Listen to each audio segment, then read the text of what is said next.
नमस्कार दोस्तों, welcome to 10x trader. मैं हूं राजेश कुमार और आज बात करने वाला हूं मैं एक ऐसे स्टॉक के बारे में जिसमें लेट राकेश झुनझुनवाला ने इन्वेस्ट किया था और फिलहाल वो स्टॉक हमको काफ़ी ज़्यादा करेक्शन में मिल रहा है। हम यहाँ पे देखने वाले हैं कि उसका फ्यूचर क्या हो सकता है और हम साथ में टेक्निकल एनालिसिस भी करने वाले हैं। तो सबसे पहले हम टेक्निकल एनालिसिस कर लेते हैं। उस स्टॉक का नाम है स्टार हेल्थ और आप यहाँ पे उसका चार्ट देख सकते हैं। आप देख सकते हैं कि आईपीओ आने के बाद ये कंटिन्यूसली डाउन ट्रेंड में है और फिलहाल हमको ये अपने हाई से लगभग 42% के करेक्शन पे नजर आ रहा है। लेकिन अगर इस चार्ट को मैं ध्यान से समझने का ट्राई करूं तो आप देख सकते हैं कि 2022 में एक अच्छा खासा करेक्शन आया था। मोस्ट प्रोबेबली ये करेक्शन हुआ होगा आपको कोविड-19 की वजह से, क्योंकि ये एक हेल्थ इंश्योरेंस की कंपनी है। तो कोविड-19 के टाइम में क्या हुआ था, ज्यादातर लोग को हेल्थ के प्रॉब्लम हुए होंगे और जिन लोगों ने भी ये इंश्योरेंस लेकर रखा होगा उनको क्लेम देना पड़ा होगा।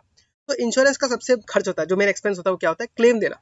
तो अगर क्लेम देना पड़ेगा बहुत आदमी को एक ही बार में तो ऑफकोर्स कंपनी लॉस में आ सकती है और उसी के चक्कर में आप देख सकते हैं कंपनी लगभग 36% डाउन आई थी। लेकिन जैसा कि हर स्टॉक के साथ कोविड के बाद हुआ, ये स्टॉक ने अगेन रिकवर किया और लगभग 67% का रिटर्न आपको दिया।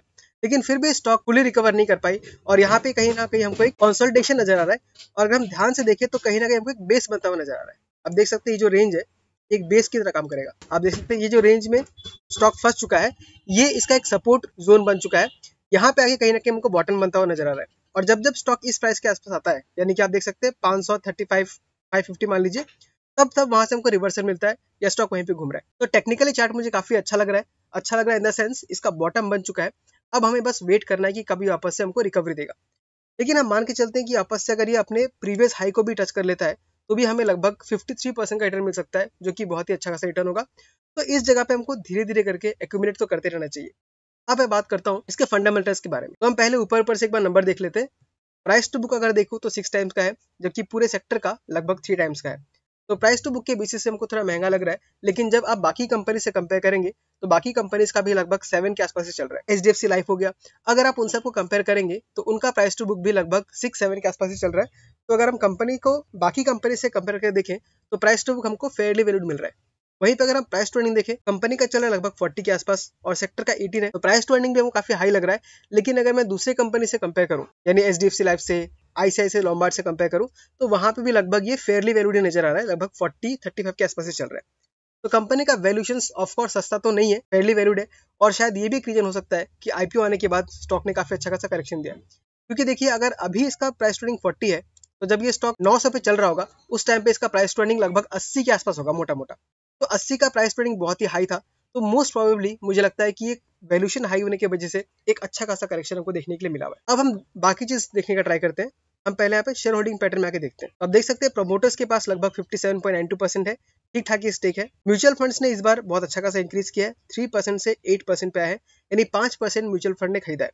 लेकिन हमें यहाँ पे ये देखना है कि खरीदा किससे है, रिटेलर से खरीदा है या किसी और से खरीदा है। अदर डीआईएस का देखें तो उन्होंने भी हल्का सा इंक्रीज किया है। अब देख सकते हैं स्टेक जो है धीरे धीरे इंक्रीज हो रहा है, 1.58% से 2%, 2.5% और अब 3.3%। एफआईएस का अगर देखें तो एफआईएस ने कंटिन्यूसली बेचा है। आप देख सकते हैं 35% से 26% पे ले आए, यानी कि लगभग 9% के आसपास एफआईएस ने बेचा है। अगर रिटेलर्स का देखें तो रिटेलर्स के पास बहुत ही कम स्टेक है।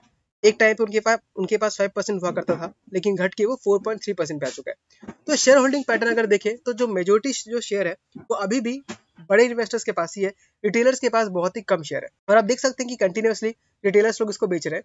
तो मैं इसको जेनरिक पॉजिटिव ट्रेंड मानता हूँ। स्टॉक का प्राइस को, परफॉर्मेंस को ध्यान मत दीजिए, आप एक बार शेयर होल्डिंग पैटर्न को देखिए। अगर रिटेलर्स बेच रहे हैं और बड़े इन्वेस्टर्स खरीद रहे हैं तो ये एक बहुत ही पॉजिटिव पैटर्न होता है। मैं बहुत बार इस चीज के बारे में बात कर चुका हूँ, आप पिछले वीडियोस को भी देख सकते हैं। सेम केस आईटीसी में हुआ था, बहुत सालों से स्टॉक परफॉर्म नहीं कर रहा था क्योंकि रिटेलर्स के पास लगभग 40% शेयर होल्ड कर रहे थे। और जब वो शेयर होल्डिंग कम होकर लगभग 14 to 15% आ गया, उसके बाद आप सबने देखा कि आईटीसी ने कितना बढ़िया हमको परफॉर्मेंस दिया। अब इसी के साथ मैं आपको ये दिखाता हूँ कि कंपनी ने जो प्रॉफिटेबिलिटी था वो कैसा हमको दिखाया है। हम यहाँ पे स्क्रीनर में आ जाते हैं और यहाँ पे हम प्रॉफिट एंड लॉस में आके देखते हैं। तो यहाँ पे ईयरली वाइज दिया हुआ है, आप देख सकते हैं। जहां पहले 2015 में कंपनी 1000 करोड़ का सेल करती थी, अब वो बढ़ के 14,000 करोड़ का हो गया है। यानी जो कंपनी का जो सेल्स है वो लगभग 14 गुना बढ़ चुका है 9 सालों के अंदर। वहीं पे अगर हम ऑपरेटिंग प्रॉफिट देखें तो जहां पे कंपनी 2015 में लॉस में थी, 120 करोड़ का लॉस था, वहां बढ़ के अब आपको 1100 करोड़ का प्रॉफिट हुआ है। यहाँ पे एक चीज ध्यान देने वाला बात ये भी है कि 2001 और 2022 में कंपनी को अच्छा खासा लॉस हुआ था, क्योंकि उस समय कोविड आ गया था और बहुत सारे क्लेम सेटलमेंट करने पड़े होंगे, जिसके वजह से कंपनी को नेट लॉस हुआ था। तो आपको यहाँ पे एक चीज ध्यान देना चाहिए कि इंश्योरेंस कंपनी में क्या होता है, जब भी अगर उसको क्लेम सेटलमेंट करने का सिचुएशन बन जाए, उस टाइम पे आपको उस कंपनी से कुछ समय के लिए एग्जिट लेना ही बेटर रहता है, क्योंकि करेक्शन भी बहुत अच्छा खासा हमको मिलता है। अब देख सकते हैं 2021 और 22 में कंपनी ने लगभग 14,000 करोड़ का लॉस किया था, लेकिन अब वही कंपनी प्रॉफिट में आ चुकी है और 1100 करोड़ का प्रॉफिट किया है कंपनी ने इस साल में। वहीं पे अगर हम ईपीएस देखें तो ईपीएस में कंपनी ने बहुत ही अच्छा खासा ग्रोथ किया है। इस 2 साल को हमें इग्नोर करना चाहिए, क्योंकि ये एक बहुत ही खराब समय था कंपनी के लिए। अब देख सकते हैं ईपीएस पिछले साल 10 रुपए का था और अब बढ़ के वो 14 रुपए का बढ़ गया है। तो अगर ईपीएस में देखूं तो लगभग 40% का हमको जब नजर आ रहा है। तो ईपीएस अगर 40% से ग्रो करेगा तो स्टॉक भी काफी अच्छा खासा ग्रो कर सकता है। तो अगर आप ऑलरेडी स्टॉक में इन्वेस्टेड है तो मेरे ख्याल से यहाँ निकलना नहीं चाहिए, आपको होल्ड करना चाहिए। मैं भी इन्वेस्टेड हूँ और मेरा पैसा भी थोड़ा डाउन चल रहा है, आप यहाँ पे देख सकते हैं। मैंने लगभग 585 के आसपास इन्वेस्ट किया हुआ है और मेरे पास लगभग 60 शेयर्स है और फिलहाल अभी ये 557 पे चल रहा है, यानी मैं 4-5% के लॉस पे हूँ। ऑफकोर्स मैंने थोड़ा एवरेजिंग भी किया है, नेट नेट अभी मैं 4% के लॉस में हूँ। तो इतना छोटा मोटा लॉस देख के आपको डरना नहीं चाहिए। अगर आप 10% के लॉस में है तो भी इस जगह पे तो बेचना बिल्कुल भी नहीं बनता है, यहाँ पे हमको होल्ड करना चाहिए। अब अगर मैं आपको इन्वेस्टर्स में जाके बहुत ठीक से दिखाऊं तो आपको यहाँ पे एक बहुत ही बढ़िया चीज नजर आएगा। आप यहाँ पे देख सकते हैं झुंझुनवाला राकेश राधेश्याम, यानी कि जो लेट राकेश झुंझुनवाला थे उनकी पोर्टफोलियो का स्टॉक है और वो लगभग 14% होल्ड कर रहे थे। तो आप देख सकते हैं 2023 तक उनका दिखा रहा है, लेकिन उसके बाद ये लेट झुंझुनवाला के नाम से दिखा रहा है, वो अभी भी 14% होल्ड कर रहे हैं मार्च 2024 तक। और साथ ही साथ उनकी वाइफ जो है राकेश झुंझुनवाला, रेखा राकेश झुंझुनवाला, वो भी लगभग 3% होल्ड कर रहे हैं। तो टोटल मिला के 17% राकेश झुंझुनवाला का इन्वेस्टमेंट स्टॉक में है।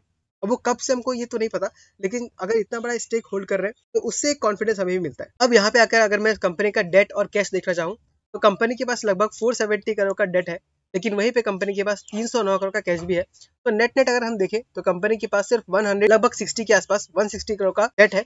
लेकिन अगर हम मार्केट कैप से कंपेयर करें तो डेट कुछ भी नहीं है, ये आराम से मैनेज कर सकते हैं। आरओई आरओसी देखें तो काफी कंफर्टेबल है, 14% और 12% पर है। वही प्रॉफिट ग्रोथ देखें तो आपको दिख रहा होगा साल साल दर साल 159% से ग्रो कर रही है। और रिसेंटली जो कंपनी ने इंटरव्यू दिया है, आप वो इंटरव्यू जाकर चेक भी कर सकते हैं।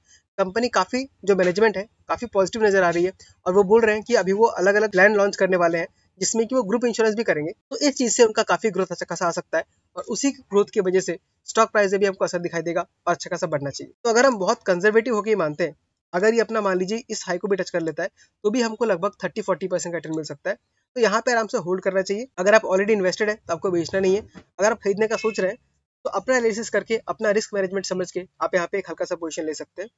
दूसरा चीज जो मुझे यहाँ पे दिख रहा है, आप देख सकते हैं आरएसआई जो है ये आपको यहाँ से एक अच्छा खासा अप ट्रेंड दिखा रहा है, लेकिन आपका जो ये स्टॉक का प्राइस है वो स्टॉक प्राइस काफी फ्लैट दिख रहा है।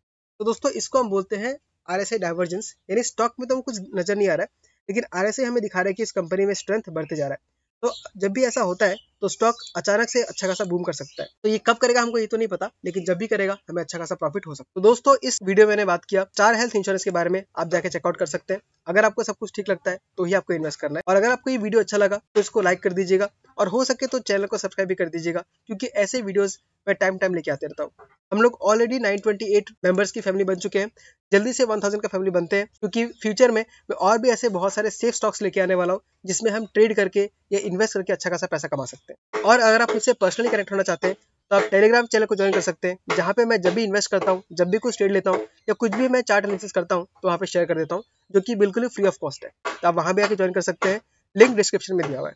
ठीक है दोस्तों, आज के वीडियो में इतना ही। मिलता हूं आपसे अगले वीडियो में किसी अगले स्टॉक के साथ। तब तक के लिए tata bye bye, take care.